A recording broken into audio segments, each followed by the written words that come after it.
What's going on, y'all? It's the Kid J Nolan here, and today I want to talk to you guys about Chloe Bailey, okay? There's an assessment going on that I should say that's floating around on Twitter about why Chloe Bailey's album is not doing very well in pieces. Unfortunately, it seems like people are listening to it in pieces, not buying it in pieces, and there seems to be a general dislike for her that's circulating. In this theory, they're actually addressing the fact that just a couple of years ago, her and her sister were probably social media's favorite artists of the moment back in 2020 when they were doing all of those performances and they had dropped their album, The Ungodly Hour, and all of this stuff. It seemed like they were poised to be the next Destiny's Child or the biggest new group. You know what I mean? They were winning awards. They were performing at the award shows. Everybody had them in the good graces. During that time period, a lot of people also had a high demand to see what Chloe could do as a solo artist. Wasn't too far after that, we got Have Mercy and some other releases. Have Mercy got generally good reviews, was very much played, revered. She performed it at numerous award shows. However, it seems that ever since that time period, over the course of the last 2 years, Chloe has undergone a very big change. She's become a lot more sensuous, a lot more sexual in her presentation. She's trying to embrace herself as a woman, as a sexual being, or at least just embracing her body, not being afraid to show it. She's making more raunchy type of music, definitely taking a new direction. And again, like I said, this fan theory is basically saying that these moves that she's making are backfiring because that's not what people want. So let's get into it. So the first page of this assessment says, Chloe Bailey's highly anticipated debut album In Pieces is flopping badly, only sells 10,000 copies. Now,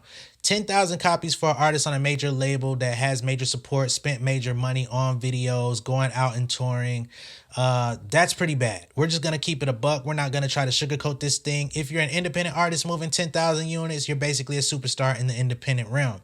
As a signed artist, as the so-called protege of Beyonce, who does nothing less than $1 million each time, 10,000 copies is pretty much a fail. Now we're going to get into the actual think piece that was written here. This says, shout out to Wilbert Cordell Kaiser Moore. You got a long ass name, my brother. He says, I'm going to do my best to explain why I think Chloe is flopping musically. Keep in mind, this is just my opinion. And also that I love her and her sister and really wish that she wasn't flopping. So I think the problem she's facing is that she wishes she had an audience that she doesn't have. Because Chloe and Hailey made music from the perspective of young women who had some sense and they were signed to Beyonce and had supportive parents, they both ended up garnering a fan base of people who have sense. And I guess when you say who have sense, you're saying that they're coming from a two-parent home. They've been raised the quote-unquote right way, been groomed to be quote-unquote ladies. So it seemed like they had very good heads on their shoulders. They seemed to be mature beyond their age in their younger interviews prior to them getting signed to Beyonce, even after being signed. You know, they seemed like two very down-to-home, girl next door type of young ladies. And you know, they didn't seem like the popular kids. They seemed like they were probably straight A students that came out and did the whole Disney type of feel. You know what I mean? That's what it seemed like they were being groomed for. Chloe, however, wants desperately to tap into the we don't have sense market, quote unquote, but the no sense audience has already dubbed her lame because she appears to have sense. So she has an audience full of people who want to see her win and want to see her make music from the perspective of a self-actualized young woman with some kind of self-esteem. But because she wants the audience of people who love toxic relationships and watch Zeus Network all day, she releases music about happily getting cheated on and standing by her man. She releases music about cheating back after she is cheated on. That song is actually kind of fire. I just watched the video the other day, her and Future. The songs sound good as fuck. She makes songs with known abuser Chris Brown and known womanizer Future because the audience she wants are the people who thrive in chaos and dysfunction. But the chaos audience already don't like her. This is actually this is a think piece, open editorial that this guy put up on. Clearly this must have been on Facebook. So he's speculating. He's giving his assessment, but I don't think that he is too far off, right? So Chloe definitely, like I said in the beginning of this video, they had a fan base. They had a large group of people that wanted them to win. Even in their more sensuous releases on The Ungodly Hour, it was done in a pretty tasteful way. I mean, they had some nasty songs on there, but they spoke in code. So I think there is a bit of a distinction between what they were doing and what Chloe's doing today. Clearly, she's doing that on purpose, but it's not connecting. And I mean, my cousin B, he basically said that he doesn't like Chloe because he feels like she's posing. He feels like she's not really that person that she's presenting herself to be. Therefore, he can't connect to her in any type of way. And he doesn't even lust after her, even though she's showing her body and her physique, because he just does not believe it. He feels like she's trying to be Beyonce, but it's just not authentic. Seems like that's what a lot of people believe. So all she ends up doing is making music that her actual audience don't really connect to and that her desired audience don't want to hear from her. If Sweetie and Summer Walker made Cheatback, it would be a hit. But from Chloe, it's just like, girl, what is you doing? I tried to listen to her album and a song started with her speaking, "Have you ever wondered who else your man is fucking?"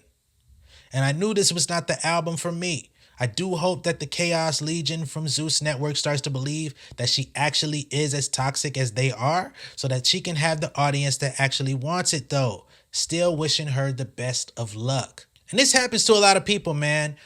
In this industry, you do feel a lot of pressure, and it doesn't always have to be from your immediate team. It doesn't have to come from your family and friends. It could just come from the fact that, she wants to be seen in the same light as the Rihannas, the Beyoncés, the Summer Walkers, all of those type of artists, the City Girls, Cardi B. She doesn't want to be looked at as an outcast among her peers, right? Because once you come into the game and you become a mainstream artist, all of the mainstream artists, all of the charting artists, everybody who touches Billboard, y'all pretty much become peers. Y'all are going to perform at a lot of the same festivals. You're going to get played on the same radio stations. When you partake in urban music, you're all kind of cross-collateralized across the same radio stations and some of the same outlets. So much so that R&B artists and hip hop artists are being thrown into the same pot of gumbo and treated like the same people. So when you have this social standard looming over your head, right? You start to transform your art. You start to transform your look because you don't want to come across as everybody's little bro, or in this case, everybody's little sister. You don't want to come across like you're 23 years old, but everybody treats you like you're 17. So she's going out of her way to try to embrace her womanhood, try to embrace the development of her body, becoming more liberal with her presentation of her body, right? People are not accepting it. People are not wanting it from her. And I think that ultimately, what she had working for her favor with Have Mercy, it wasn't too far removed from what her and her sister were previously doing. She had that challenge where she put the beat up and it showed her making the beat to Have Mercy, right? And it was kind of like, wow, this girl is so talented. She made the beat to the song. She's out here singing it. She's dancing. Even at that time, I started looking at her like, damn, I would love her to produce an album for me. I would love to do a collaboration with Chloe and we co-write, co-produce, you know what I'm saying? All of that stuff. Man, wouldn't it be dope to be with one of the top female artists in the game and she don't even got to be a front-facing person. She could just produce it and it'll be like one of them conversations. That's something that came to my mind because I was like, I didn't know she was that talented. I just thought she could sing. Not to mention the fact that she writes the records. You know what I'm saying? So she could easily be like a Prince-esque artist, right? That could be what makes her stand out. You know what I'm saying? When you see Alicia Keys, she always plays the piano. Started doing performances with her beating on the MPC, playing the piano and actually doing drum programming and stuff live on stage, basically showing y'all I am a virtuoso. I am the one woman show. I think that might be what Chloe needs because she has the youth on her side. She has looks on her side. She has the energy. She has the talent, but the way she's presenting herself in this current moment, it's not connecting. And I can totally agree with this. This happens a lot with rappers too. You can be a lyrical artist. As the times change, as the sound changes, you may adapt and go towards a more trappy type of sound. You might start conforming to what the industry standards are so that you can get on radio, so that you can get the performances, so that you can start getting to the bag a little bit quicker. I have done some of those moves.